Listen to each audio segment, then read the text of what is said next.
नमस्कार दोस्तों, स्वागत है आपका किस्सा गोई में। किस्सा गोई में हम सुन रहे हैं मुंशी प्रेमचंद की कहानी अलग्योझा। और अब तक की कहानी में हमने सुना कि रघु को जिस बात का डर था वही हुआ। उसके परिवार का बंटवारा हो गया। उसकी पत्नी मूलिया अड़ गई कि वह अब किसी भी हालत में पन्ना के साथ नहीं रहेगी। और अगर अभी आपने शुरू से कहानी नहीं सुनी है तो आप मेरे चैनल पे जाकर भाग 1 और 2 सुन सकते हैं। तो आइए आज सुनते हैं कि अब परिवार बंट जाने के बाद क्या होता है। क्या मूलिया सही से रहती है और पन्ना कैसे अपना जीवन व्यतीत करेगी। आइए सुनते हैं अलग्योझा की आज की कहानी। पन्ना की बातें सुनकर मूलिया समझ गई कि अब अपने पौ बारा हैं। चटपट उठी, घर में झाड़ू लगाया, चूल्हा जलाया और कुएं से पानी लाने चली। उसकी टेक पूरी हो गई थी। गांव के स्त्रियों में 2 दल होते हैं, एक बहुओं का और दूसरा सासों का। बहुएं सलाह और सहानुभूति के लिए अपने दल में जाती हैं, सासें अपने दल में। दोनों की पंचायतें अलग होती हैं। मूलिया को कुएं पर 2-3 बहुएं मिल गई। एक ने पूछा, आज तो तुम्हारी बुढ़िया बहुत रोध हो रही थी। मूलिया ने विजय के गर्व से कहा, इतने दिनों से घर की मालकिन बनी हुई है, राजपाट छोड़ते किसे अच्छा लगता है। बहन, मैं उसका बुरा नहीं चाहती, लेकिन एक आदमी की कमाई में कहाँ तक बरकत होगी। मेरे भी तो यही खाने पीने पहनने ओढ़ने के दिन हैं। अभी उनके पीछे मरो, फिर बाल बच्चे हो जाए उनके पीछे मरो, सारी जिंदगी रोते ही कट जाए। एक बहू बोली, बुढ़िया यही चाहती है कि यह बस जन्म भर लौंडी बनी रहे, मोटा झोटा खाए और पड़ी रहे। दूसरी बहू, किस भरोसे पर कोई मरे। अपने लड़के तो बात पूछते नहीं, पराये लड़कों का क्या भरोसा। कल को इनके हाथ पांव हो जाएंगे, फिर कौन पूछता है। अपनी अपनी मेहरियों का मुंह देखेंगे, पहले से ही फटकार देना अच्छा है, फिर तो कोई कलंक ना होगा। मूलिया पानी लेकर आई, खाना बनाया और रघु से बोली, जाओ नहाओ, रोटी तैयार है। रघु ने मानो सुना ही नहीं, सिर पर हाथ रखकर द्वार की तरफ ताकता रहा। मूलिया, क्या कहती हूँ, कुछ सुनाई देता है। रोटी तैयार है, जाओ नहाओ। रघु, सुन तो रहा हूँ, क्या बहरा हूँ। रोटी तैयार है तो जाकर खा लो, मुझे भूख नहीं है। मूलिया ने फिर कुछ ना कहा, जाकर चूल्हा बुझा दिया, रोटियां उठाकर छींके पर रख दी और मुंह ढांक कर लेट गई। जरा देर में पन्ना आकर बोली, खाना तो तैयार है, नहा धोकर खा लो, वह भी तो भूखी होगी। रघु ने झुझला कर कहा, काकी तू घर में रहने देगी कि मुंह में कालिक लगाकर कहीं निकल जाऊं। खाना तो खाना ही है, आज ना खाऊंगा कल खाऊंगा, लेकिन अभी मुझसे ना खाया जाएगा। अभी क्या केदार मदरसे से नहीं आया। पन्ना, अभी तो नहीं आया, आता ही होगा। पन्ना समझ गई कि जब तक वह खाना बनाकर लड़कों को ना खिलाएगी और खुद ना खाएगी, रघु ना खाएगा। इतना ही नहीं, उसे रघु से लड़ाई करनी पड़ेगी, उसे जली कटी सुनानी पड़ेगी। उसे यह दिखाना पड़ेगा कि मैं ही उससे अलग होना चाहती हूँ, नहीं तो वह इसी चिंता में घुल घुल कर प्राण दे देगा। यह सोचकर उसने अलग चूल्हा जलाया और खाना बनाने लगी। इतने में केदार और खुन्नू मदरसे से आ गए। पन्ना ने कहा, आओ बेटा खा लो, रोटी तैयार है। केदार ने पूछा, भैया को बुला लो ना। पन्ना, तुम आकर खा लो, उनकी बहू ने अलग से रोटी बनाई है। खुन्नू, जाकर भैया से पूछ ना आऊं। पन्ना, जब उनका जी चाहेगा खाएंगे, तू बैठकर खा। तुझे इन सब बातों से क्या मतलब। जिसका जी चाहेगा खाएगा, जिसका जी ना चाहेगा ना खाएगा। जब वह और उसकी बीवी अलग रहने पर तुले हैं तो कौन मनाए। केदार, तो क्या अम्मा जी, क्या हम अलग घर में रहेंगे। पन्ना, उनका जी चाहे एक घर में रहें, जी चाहे आंगन में दीवार डाल दें। खुन्नू ने दरवाजे पर आकर झांका। सामने फूस की झोपड़ी थी, वहीं खाट पर पड़ा रघु नारियल पी रहा था। खुन्नू, भैया तो अभी नारियल लिए बैठे हैं। पन्ना, जब जी चाहेगा खाएंगे। केदार, भैया ने भाभी को डांटा नहीं। मूलिया अपनी कोठरी में पड़ी सुन रही थी, बाहर आकर बोली, भैया ने तो नहीं डांटा, अब तुम आकर डांटो। केदार के चेहरे का रंग उड़ गया, फिर जबान न खुली।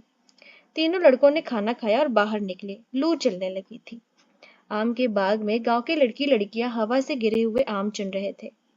केदार ने कहा, आज हम भी आम चुनने चले, खूब आम गिरे हैं। खुन्नू, दादाजी बैठे हैं। लक्ष्मण, मैं ना जाऊंगा, दादा घुड़केंगे। केदार, अब तो वह अलग हो गए हैं। लक्ष्मण, तो अब हमको कोई मारेगा तब भी दादा ना बोलेंगे। केदार, वाह, तब क्यों ना बोलेंगे। रघु ने तीनों लड़कों को दरवाजे पर खड़े देखा पर कुछ बोला नहीं। पहले तो वह घर से बाहर निकलते ही उन्हें डांट बैठता था, पर आज वह मूर्ति के समान निश्चल बैठा रहा। अब लड़कों को कुछ साहस हुआ, कुछ दूर और आगे बढ़े। रघु अब भी ना बोला। कैसे बोले? वह सोच रहा था, काकी ने लड़कों को खिला पिला दिया, मुझसे पूछा तक नहीं। क्या उसकी आंखों पर भी पर्दा पड़ गया है? अगर मैंने लड़कों को पुकारा और वह ना आए तो मैं उनको मार पीट तो ना सकूंगा। लू में सबके सब मारे मारे फिरेंगे, कहीं बीमार न पड़ जाएं। उसका दिल महसूस कर रह जाता था, लेकिन मुंह से कुछ ना कह सकता था। लड़कों ने देखा यह बिल्कुल ही नहीं बोलते, तो निर्भय होकर चल पड़े।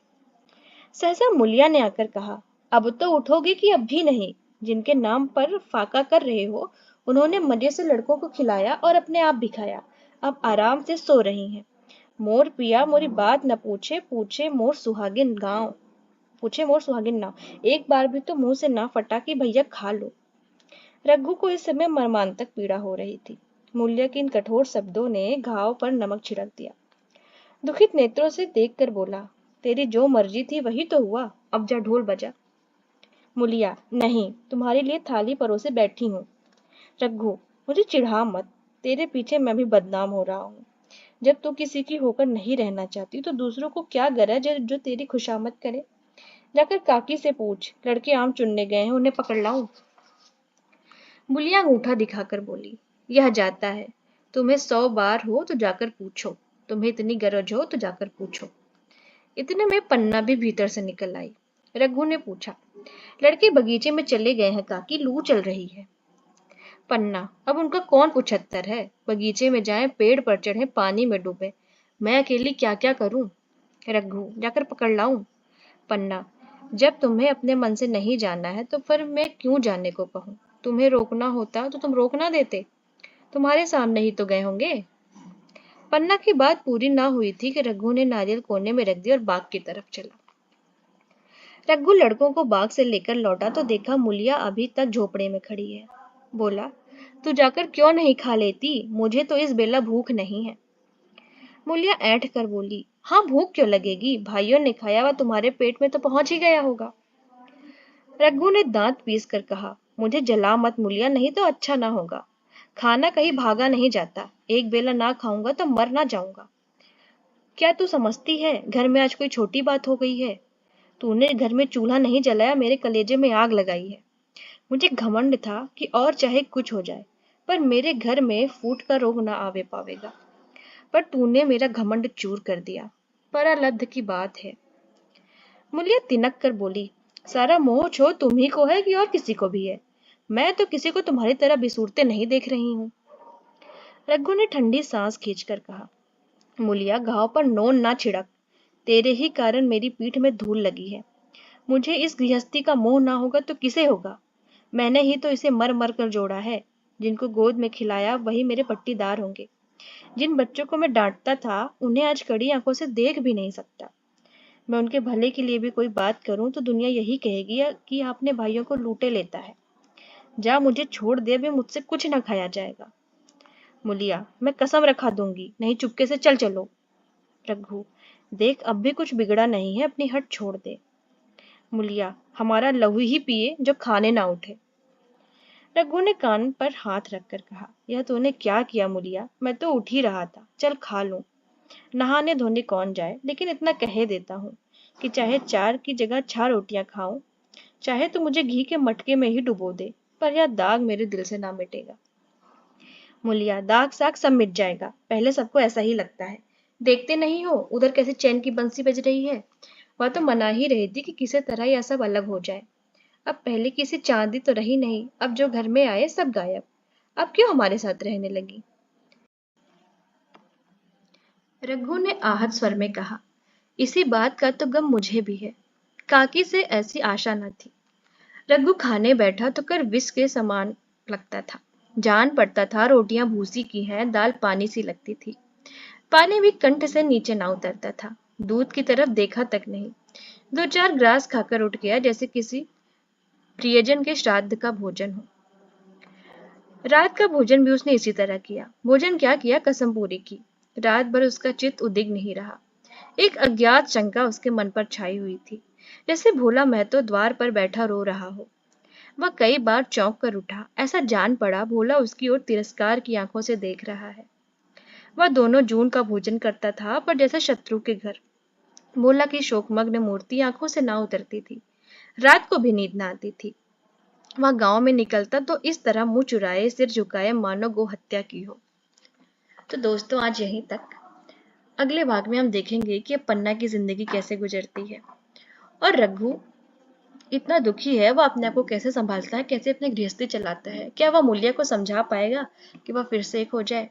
ये जानने के लिए आपको मेरे साथ जुड़े रहना पड़ेगा और मैं जल्दी लेकर आऊंगी अयोध्या का भाग 4। तब तक के लिए नमस्कार।